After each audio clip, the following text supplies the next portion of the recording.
The aerial assault on Dresden in 1945 was the famous climax of the British bombing campaign against Germany. Bomber Command had become an awesome war machine, intent on destroying whole cities and their populations in a single night.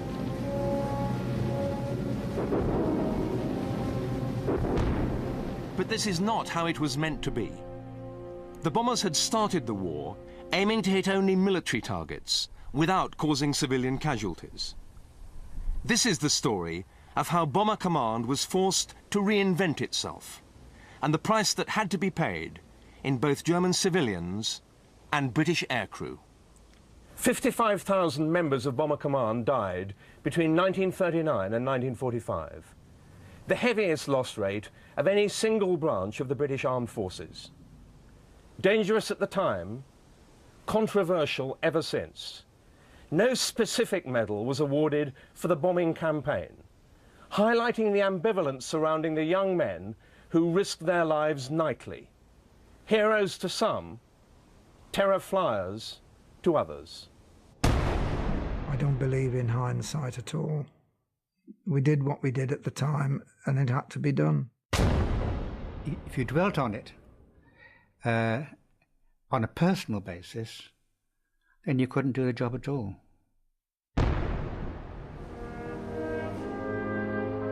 Up until the Second World War, Britain's bombers had been lulled into a false sense of superiority because they'd mainly flown against undefended targets.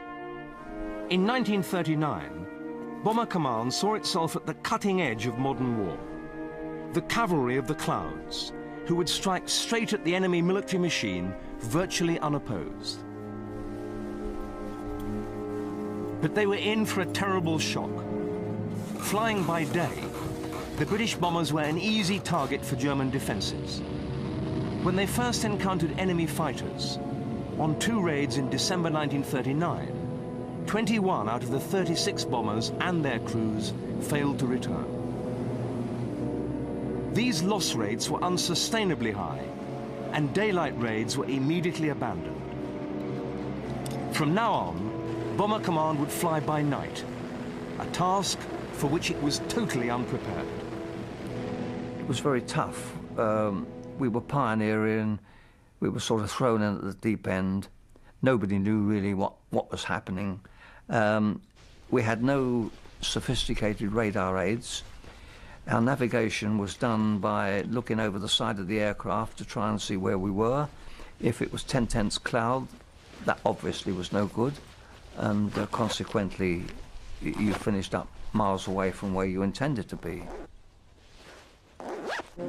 At first, difficulties in the air were overshadowed by the great dramas unfolding elsewhere in the war. But the British Army's expulsion from Europe in the summer of 1940 left Bomber Command as the only force capable of taking the war directly to Germany.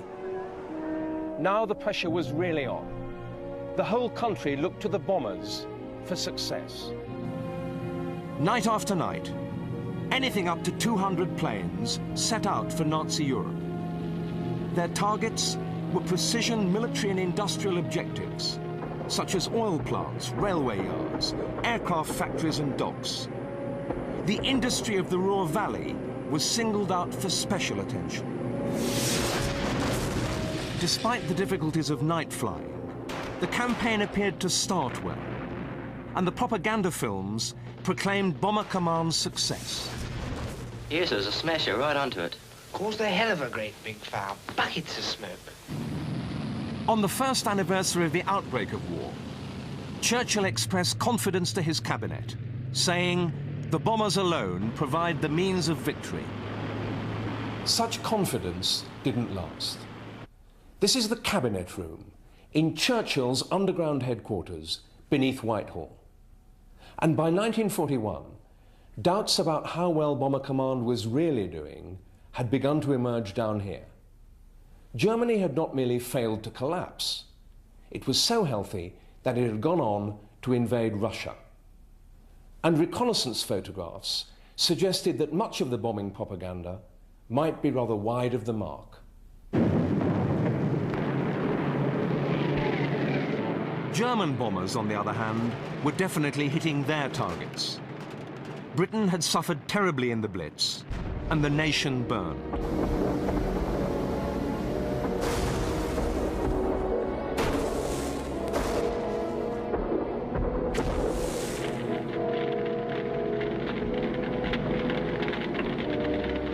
The government was worried. Germany seemed to be winning this war of aerial destruction. Lord Cherwell, one of Churchill's key scientific advisors, commissioned a civil servant named D.M. Butt to examine over 600 target photos taken during the summer of 1941. For a campaign supposedly based on precision bombing, his criteria were absurdly loose. Butt counted a dropped bomb as a hit if it fell within 5 miles of the target. Even by Butt's generous standards of what could be called a hit, the results were truly appalling. Over Germany as a whole, only 1 in 4 planes had hit their targets.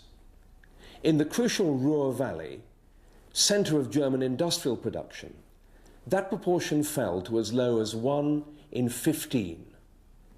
And all this failure had been at a cost of some 700 British bombers and their crews.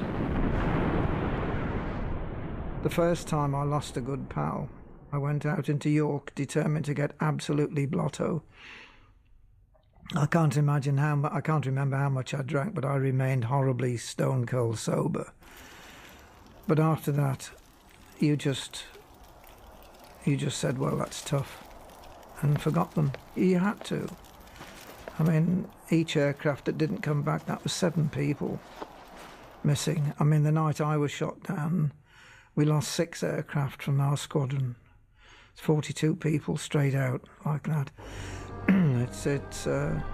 You can't bother to think about people who went.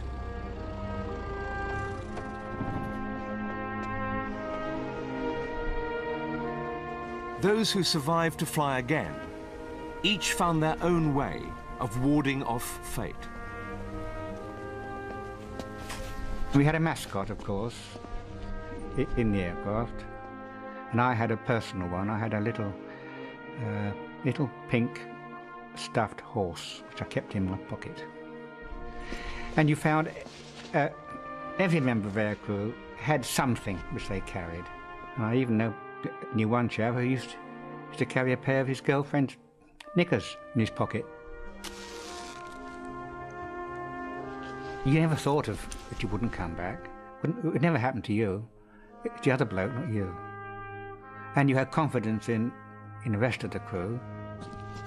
And you knew very well that you would come back.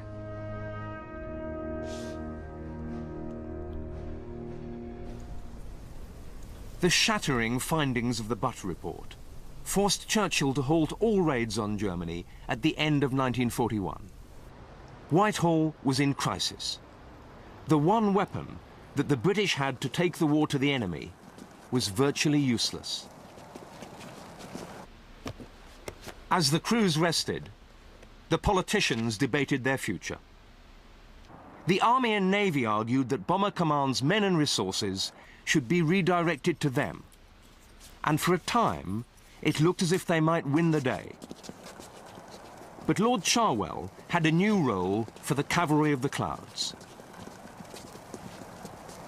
Cherwell had studied the effects of the Blitz on Britain, and he concluded that Bomber Command should give up trying to hit the factories and military bases of the German war machine. Its new target should be the German people.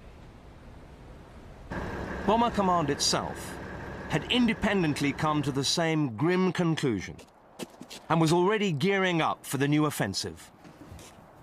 This was area bombing, the priority targeting of whole cities, and specifically their populations, in the hope of breaking German morale. And it was the only policy that in 1942 Bomber Command had any hope of delivering. Yet its real aims remained vague. There were those who hoped for a moral collapse, while others believed that German industry would fold as its workforce was progressively dehoused. Underlying it all was the conviction that something vital would eventually collapse under the sheer weight of bombs. Churchill restarted the bombing campaign early in 1942. Bomber Command would still have to fly occasional precision raids, but area bombing of cities was the real goal. Whatever the target, getting bombs to Germany was a daunting task. I think you had to be an idiot if you didn't appreciate that it was dangerous to fly in a military aeroplane, apart from operating against an enemy, because if you just take a bomber, you're getting into an aeroplane that's loaded with high-octane aviation fuel, massive bombs, plus a lot of oxygen bottles with compressed oxygen in it.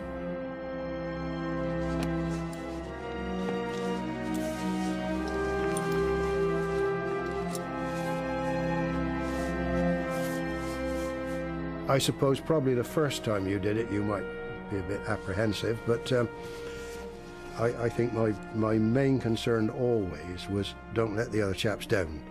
I think it was the same with everybody.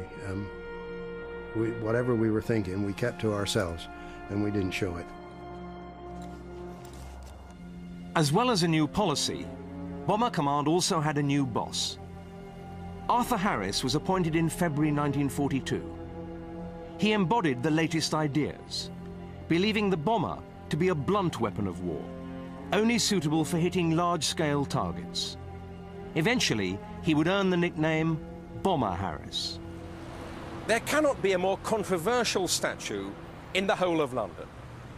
Then, as now, Harris was a man who inspired extremes of emotion. He had something of the swaggering, ruthless manner of an Elizabethan buccaneer, with a dry wit and a very short fuse.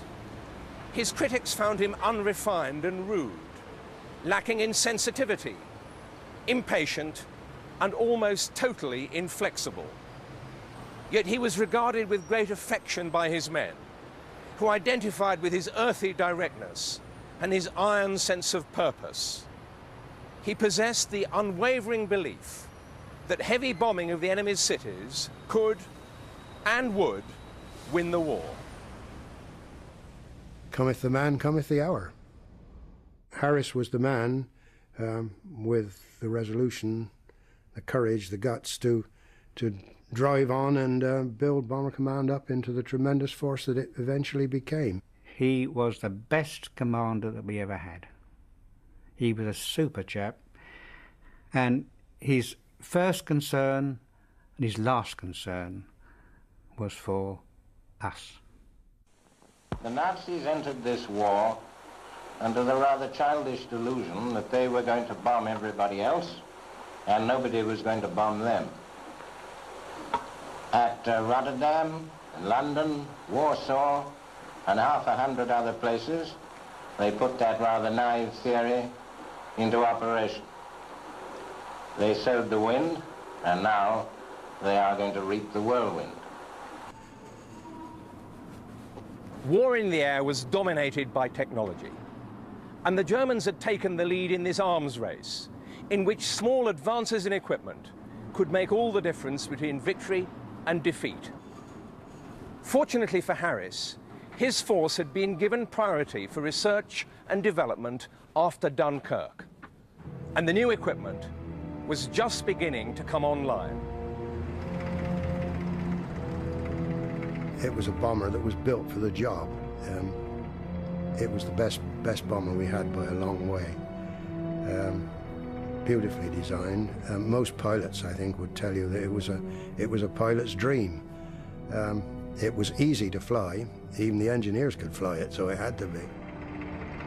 Harris called it his jewel in the crown, and his sword, his flaming sword, I think he called it.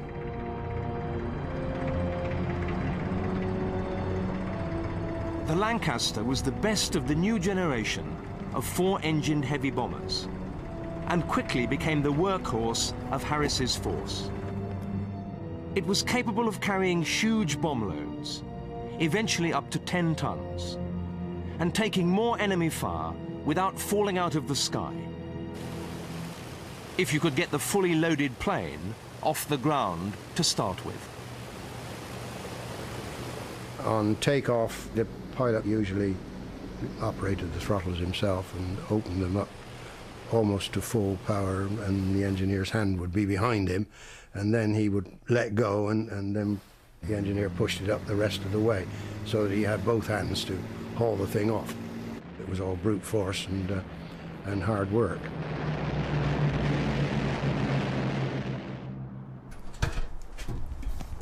I've spent most of my professional career walking about battlefields, but this is altogether different. What really strikes me is how difficult it would have been to bail out, especially if the aircraft was on fire or out of control. The main escape hatch is down there, by the bomb aimer's position, and it would have been a real scramble to get there, especially for the radio operator and the navigator.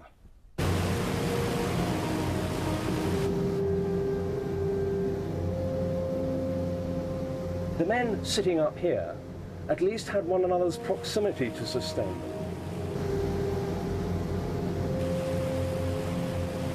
But they had one very lonely comrade. Tail End Charlie sat uncomfortably in the front line of Harris's war. He wore twice as much clothing as his companions, eventually electrically heated, because the outside temperature often fell to as little as -40 degrees centigrade. Matters weren't improved by the practice of taking out one of the Perspex panels to improve visibility. The one advantage with being back here is that it was easy to bail out, always assuming that the turret still worked and that he had time to put on his parachute. All Tail End Charlie had to do was to spin his turret round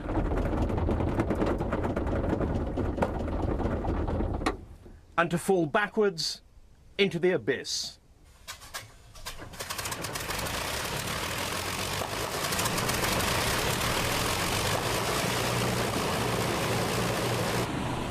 Armed with his new weapon and the policy for its use, Harris decided to open his campaign with a soft target. He explained later, "It seemed to me better to destroy a town of moderate industrial importance than to fail to destroy a large industrial city. I wanted my crews to be well-blooded, as they say in fox hunting, and to have the taste of success for a change." The blooding took place on the 28th of March 1942 over the ancient coastal city of Lübeck, which had few defenses.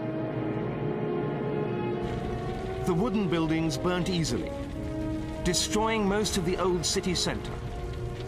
312 people were killed and over 15,000 lost their homes. Another similar soft target, Rostock, was next to burn, further stoking the growing reputation and morale of Bomber Command. The main reason why Lübeck and Rostock burnt so brightly was a step forward in the arms race. Harris had seen the value of fire while watching the Blitz himself.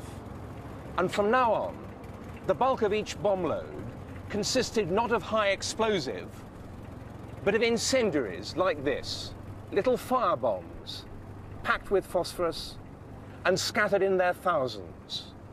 Between them, these bombs set fire to buildings and burst inside them to spread the flames ever more widely. The job now was to get as many as possible to the heart of Germany. The biggest force that Bomber Command had sent out on a single raid so far had been 234. Harris now risked everything on one extraordinary raid to prove that bombing was the weapon of war. Hamburg had been the first choice, but was cloudy overhead. The people of Cologne, on the other hand, had enjoyed a fine spring day under clear skies. Their city had been the second option after Hamburg. Now it was to be the target of the greatest air raid the world had yet seen.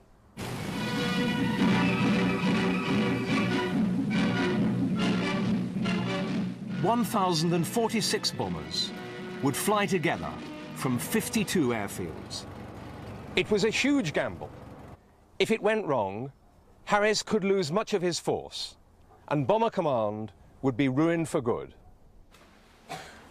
The briefing officer said that a very experienced man had done a lot of sums, and he had come to the conclusion that there would only be 2 aircraft destroyed in a collision. And someone at the back said, "Yes, that's all very well, but which 2?" And there was a roar of laughter at that. Light, medium and heavy bombers. Every available plane that could fly did fly. And many novice crews were plucked prematurely from their training units to make up the numbers. Only an hour from base, they approached the continent. It's the stress factor that you can't imagine now that you had then crossing the enemy coast. From then on, you were at risk. You just kept looking all the time. Your head kept going round. You did it on trains and things very often without thinking. You sort of automatically, if you were sort of drifting away, your head kept going round as though you were doing a search. The 1,000 bombers were packed tightly together to burst through the defences and shorten the time over the target. You obviously felt aircraft fly very, very close. You felt the draft as they went across the top of you, for instance. Without actually seeing them very often, you just felt that an aircraft had flown very, very near to you. There were 3 aiming points at Cologne, each a mile apart, to ensure that a huge area of the city would be obliterated. Now the propaganda films had something real to boast about. The aircraft from which these pictures were taken arrived over the target about halfway through the attack. Incendiaries have begun their work well.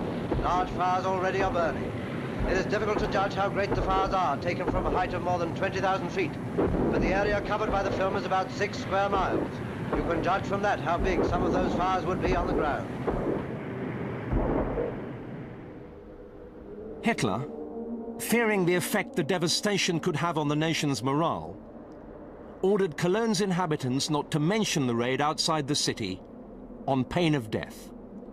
Remarkably, as predicted, only 2 planes collided. In total, 40 aircraft were lost. We may now shrink from such stark arithmetic, but at the time, that was not a bad return for German casualties of 469 killed, over 5,000 injured, and more than 45,000 made homeless. Yet even then, there were those who argued that such methods were morally unjustifiable. The strategist Basil Littlehart called them barbaric and unskilled. And later, George Bell, Bishop of Chichester, argued that there should be a better balance between means employed and purpose achieved. Harris himself was unabashed. When the storm bursts over Germany, they will look back to the days of Lubeck and Rostock and Cologne, as a man caught in the blasts of a hurricane will look back to the gentle zephyrs of last summer.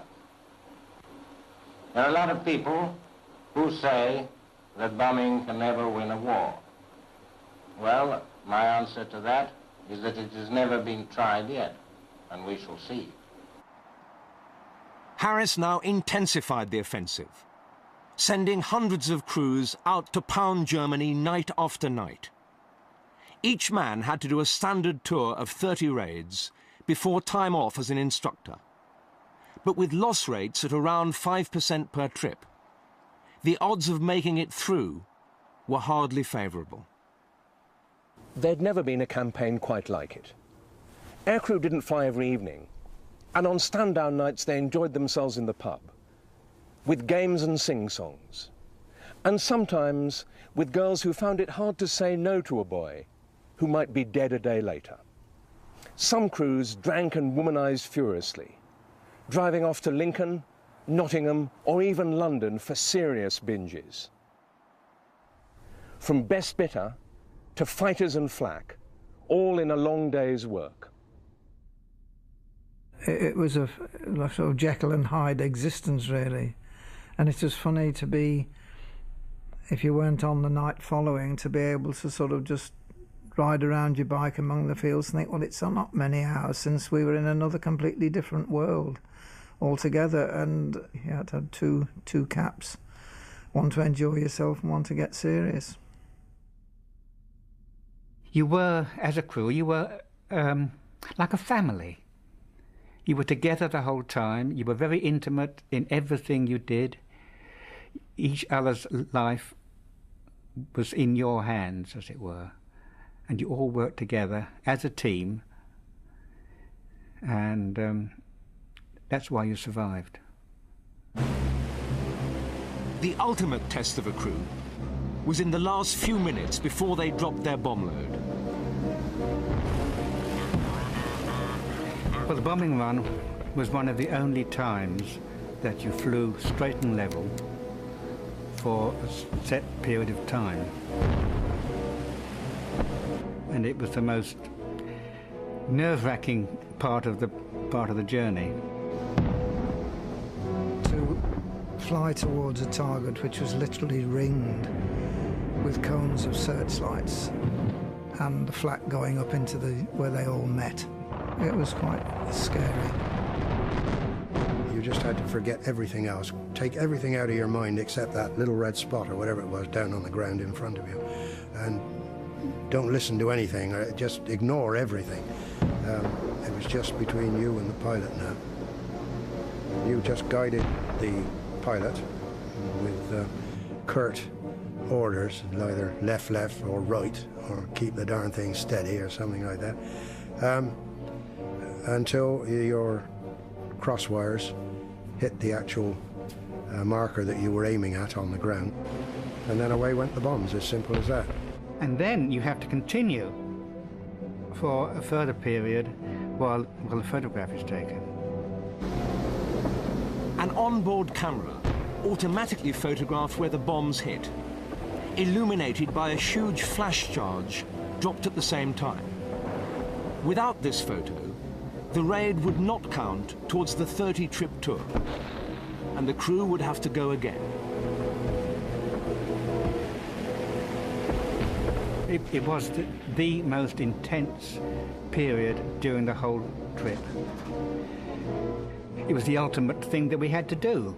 I mean, that was it. That's what we were there for, to get that particular spot on the map. Once everything had gone and the flash had gone, then it was usually the rear gunner who said, "Let's get the hell out of here," or something like that. It was a sort of a ritual that you did. And that was it.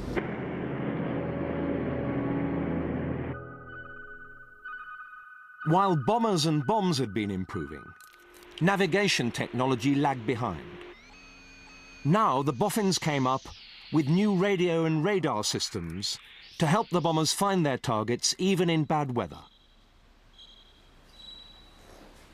The crews were improving too. From August 1942, an elite force called the Pathfinders was sent ahead to lay markers on the target, or above the clouds that covered it, for the main force to aim at. Some of the Pathfinders used this plane, the de Havilland Mosquito, perhaps the only bomber to be held in higher affection than the Lancaster. What was special about the Mosquito is that it was made almost entirely of wood, bonded together in strips using a revolutionary secret glue. While most of Britain's factories were hard at work making conventional metal bombers, the country's furniture and joinery shops could help make the Mosquito. It was just like getting out of a truck into a sports car. It was gorgeous. It was fast, manoeuvrable, and, I mean, good gracious, what could catch them? As well as pathfinding, Bomber Command's Mosquitoes specialized in reconnaissance and nuisance raids. High-flying and fast, they suffered few losses. Unlike the heavy bombers, whose casualties were increasing as the Germans improved their defenses. Stretching across northern Germany was now a formidable line of interconnected radar stations, searchlights, flak guns, and night fighters. In most cases, we got them by surprise. We came from the dark below. And then, if you realize that it's an enemy plane, so you have, as a night fighter, you have to be very fast. Look, see, shoot. You know, it was within a split of seconds, and then get away. If you could see a fighter first and fire on it first, invariably, I'll say invariably, but probably 8 times out of 10, it would clear off. It wouldn't attack you because they wanted a sitting duck, and they were no more heroes than we were. If that didn't work, the only option was gut-wrenching aerobatics. The order came from somebody, and it could be from anybody in the crew who happened to spot the fighter wherever he was. Corkscrew port or starboard, go.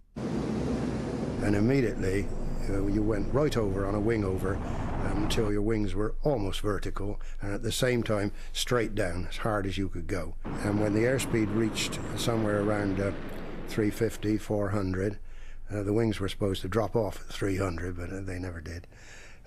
You rolled off the other way and then climbed as steep as you could up on your tail until you were almost stalling, and then round again and down again. So you actually went through the sky like that. It was like a corkscrew. However good the crews were becoming, Bomber Command's losses were now surpassing 10,000 men per year. Britain desperately needed another breakthrough in the arms race. The next step forward was simple, but ingenious. Thousands of strips of aluminium foil, codenamed Window, were released from bombers. They were picked up by German radar and fooled it into thinking that the aluminium cloud was another bomber. Window was simple, cheap to produce, and it gave the British a decisive edge. It was first used in July 1943 on Hamburg, and the defense was hopelessly confused with a mass of bombers, some real and some illusory. When we got there, I couldn't believe what I saw because the searchlights were aimlessly waffling about, and some of them were even shining parallel to the ground. And so we knew immediately that this blooming simple stuff, Window, was working. I could see Hamburg, I could see the immense fire, and I also could see, closer to me, 2, 3, 4, 5, 4-engine planes. And I told my controller, please let me go. I see that he did not have any reception. He did not have any radar reception, so I wanted to go there. No, you cannot go there, you have to stay here. I asked him again, ask Berlin, I see them. Well, I was not allowed to go. All the radars by all controllers, including the anti-aircrafts, were jammed, seriously jammed by Windows. With the enemy rendered defenseless, the 800 bombers enjoyed an easy run to the target. The damage was so severe that the Germans coined a new word, firestorm.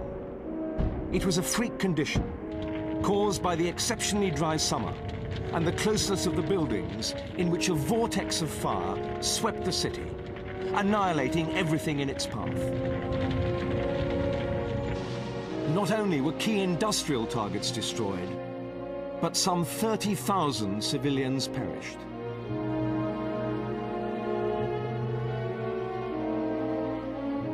At last, Harris's policy of area bombing had reached its full, terrible potential.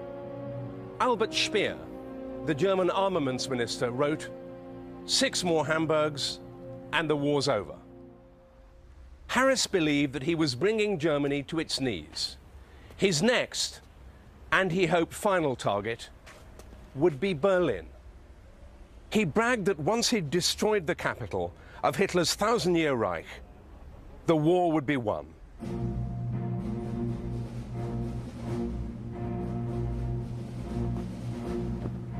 The battle for Berlin began on the 18th of November 1943.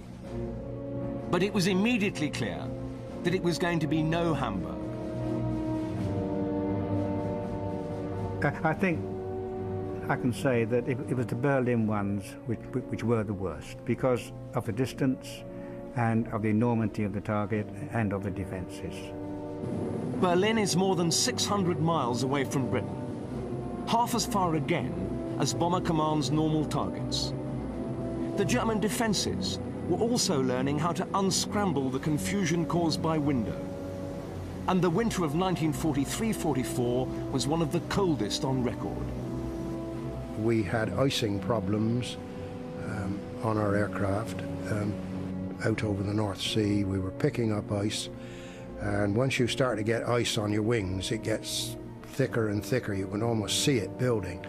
And once it reaches a certain stage, of course, it destroys the lift on your aircraft, and down you go.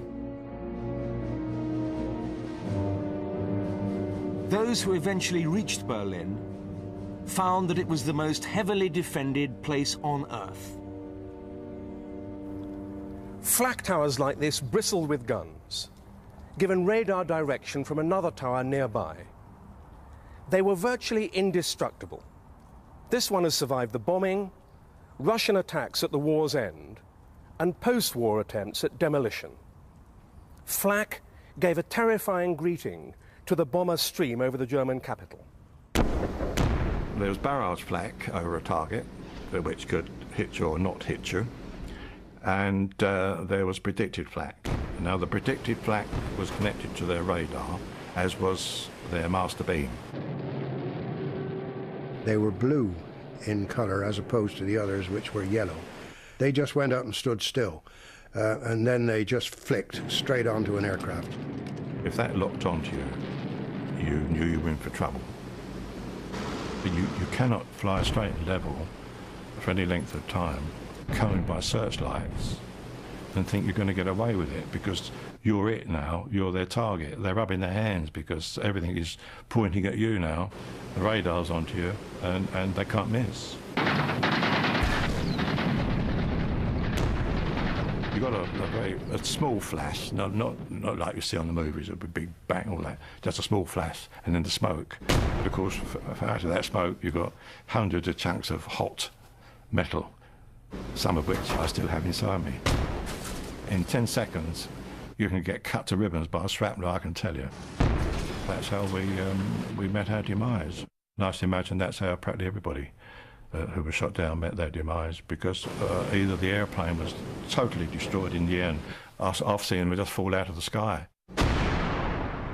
Great chunk of burning metal and bits falling off it, and the searchlights falling right down to the ground. That was the way of things.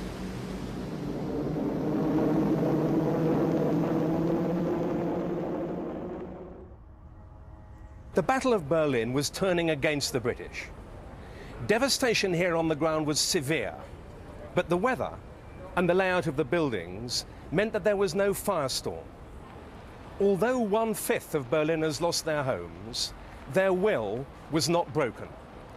Far from it. As with Britain during the Blitz, air attack largely stiffened their resolve. Salvation for Harris and for Bomber Command over Berlin came from an unlikely quarter. Early in 1944, Operation Overlord, the Allied invasion of Europe, was nearly ready. And General Eisenhower, the Supreme Commander, wanted bomber support. He pulled Bomber Command off Berlin and sent it to join its American counterpart, the US Army Air Force, over occupied France. Harris fiercely resisted this move away from Germany. He was convinced that the invasion of Normandy was unnecessary, and his men not up to the job of precision support. Harris didn't didn't think we would be capable of doing it. It wasn't what heavy bombers were designed for. In any case, as far as Harris was concerned, German cities were what we were after, not little targets on the ground somewhere else. But much to his surprise, we got off very well. The bombers' main targets were the railways that kept German forces supplied, and the guns and radar stations on the coast, which they hit by day with devastating accuracy. Fighters flying from their bases in England kept the German defences at bay. On D-Day itself, June the 6th, part of Bomber Command pulverised the landing sites in advance of the Armada. Other planes flew diversionary raids to fool the Germans into thinking that the invasion was going to be further up the coast. After D-Day, they were put to the ultimate test, bombing German positions just in front of their own men. We sometimes operated within 800 yards of the forward troops, which is not very much when you're bombing from 10 and 12,000 feet. We felt sorry for them. They weren't going to get bacon, eggs and clean sheets to sleep in.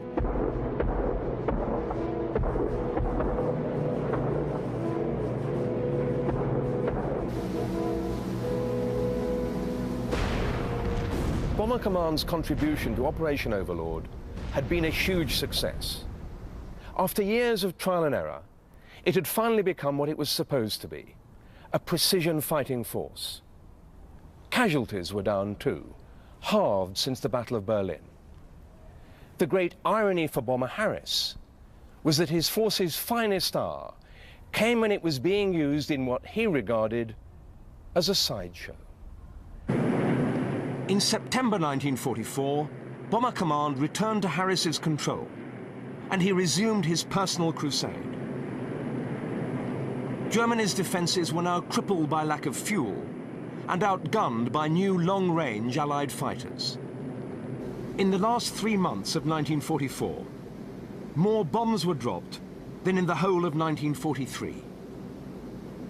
The campaign reached its climax on the 13th of February 1945 with Dresden.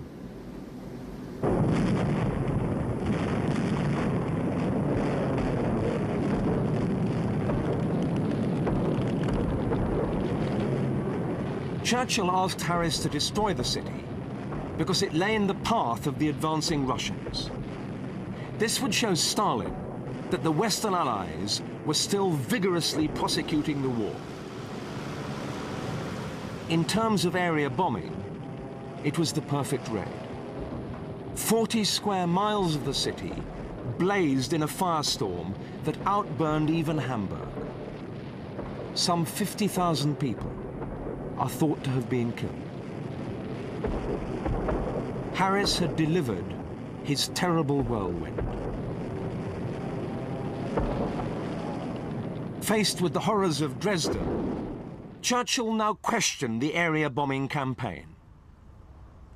As the Germans seized the propaganda opportunities of massive civilian casualties, including hospital patients and refugees, he penned an official minute to the Chiefs of Staff. He wrote, "It seems to me that the moment has come when the question of bombing German cities, simply for the sake of increasing the terror, though under other pretexts, should be reviewed. The destruction of Dresden remains a serious query against the conduct of Allied bombing." Harris was insulted, and his written reply to Churchill questioned the Prime Minister's change of heart. His words demonstrate his extraordinary commitment to total war.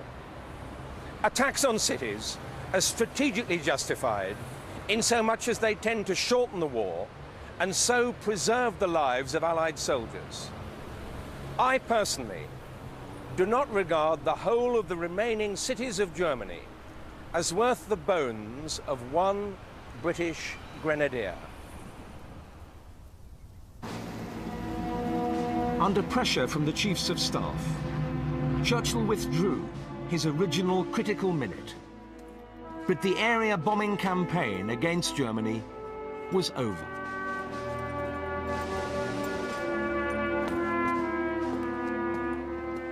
No one said anything particularly. I mean, I don't think we ever discussed the raids amongst ourselves. Perhaps not a comment here and there, but I don't think we ever settled down and talked about it. I think the fact that we'd been there and got back was quite enough.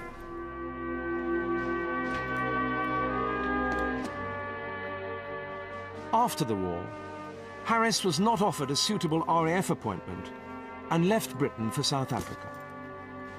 He and his men became and remain the target of fierce criticism concerning the morality of their campaign.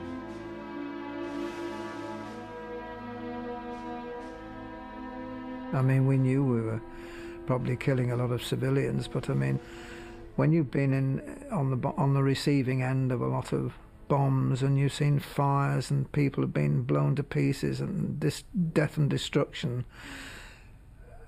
the feeling was that we've got to give them the same.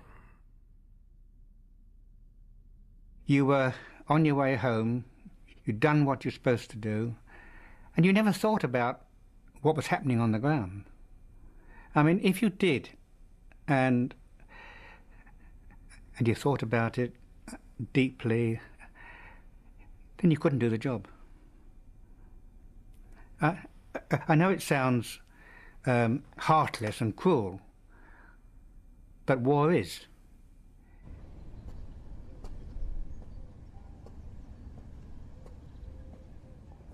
There are still dozens of long-abandoned airfields like this, with nature gradually reclaiming runway and perimeter track. They provide enduring evidence of the great effort that went into the bombing campaign. But what did it achieve? There's no easy answer. It didn't close down German industry, whose production peaked in 1944.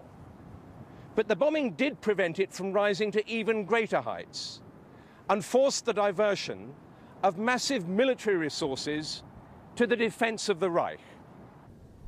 The air offensive also lifted British morale at a time when there was no other way of taking the war to Germany.